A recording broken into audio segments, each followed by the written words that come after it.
Love the life you live the life you love. Yesterday, 6th of February, I celebrated my 40th birthday, and I couldn't help reflecting on those words by Bob Marley, who also shares the same birthday.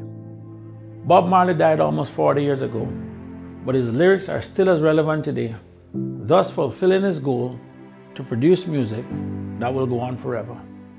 Today, I want to take a break from my usual political messages to talk about life in general. Ever since I wrote my obituary almost 15 years ago, I use each birthday to reflect and be thankful on the year that passed and contemplate the year ahead, knowing that the future is promised to no one.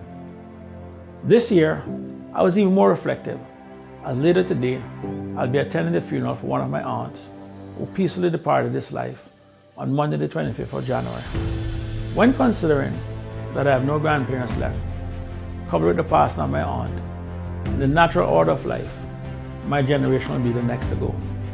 At 48, I've accepted that it's a very strong possibility that I have more yesterdays than tomorrows, and I've decided to do my very best with the remaining time I have to lay the foundations today for a better tomorrow.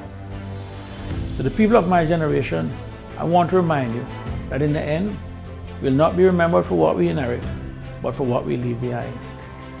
One of the things I've decided to do since my last birthday was to read more. Call it my birthday resolution if you like. So over the past year, I refamiliarized myself with the works of many philosophers whose teachings focus on how to be a better person, how to live a better life, and most importantly, how to love your life and live the life you love. In short, let's talk about happiness. From my research, I have found 4 things that many of these philosophers believe are required for us to love the life we're living. Number 1, we all need a purpose, a reason to get up each morning, something to drive us, something that we need to achieve. In other words, we need goals.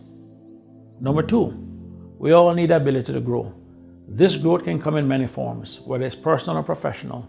It could be as simple as growing your knowledge or skills on a personal level, or even job growth, a promotion on a professional level. Whichever one it is, you need to keep moving, you need to keep growing. Nobody wants to be stuck in the same place. Number 3, we all need the freedom to make mistakes, to fail, without being judged or ridiculed. It is this fear of being embarrassed why so many people fear public speaking or putting themselves forward to lead the charge. That fear exists because we as a society need to do a better job of being more tolerant, more accepting, and more encouraging. We need to do a better job uplifting each other. Number 4, we need to feel connected. We need to feel accepted. We need to feel loved. Nobody wants to be alone. Nobody wants to feel lonely. And this doesn't mean being by yourself. You can still be in a crowd and be lonely. At the end of this video, I encourage you to pick up the phone and call someone, a family member, a friend, a co-worker that you haven't spoken to for a while, just to see how they're doing. Sometimes you see people and you don't know the internal struggles. While we are quick to sometimes say that some people are too proud to ask for help, sometimes it could be a case where they just don't know how to ask for help. I personally know what that is like. When I was struggling in my first year of university, I just didn't know how to ask for help. So you never know. Again, I'm asking you at the end of this video, please make that call. Life is too short. My friends, there's one last topic I want to raise today, since I touched on it earlier, and that is the issue of growing and feeling love. Next week Sunday is Valentine's Day, and I want you to use this coming week to consider this. Many times we hear people say that for a relationship to be successful, one of the things you need is compatibility.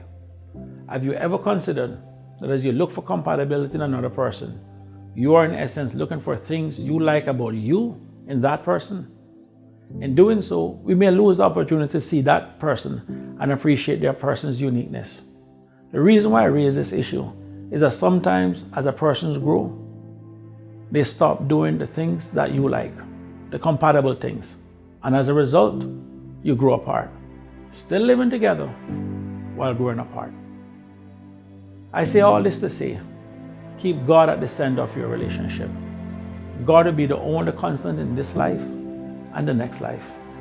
A family that prays together stays together. Love the life you live. Live the life you love. God bless.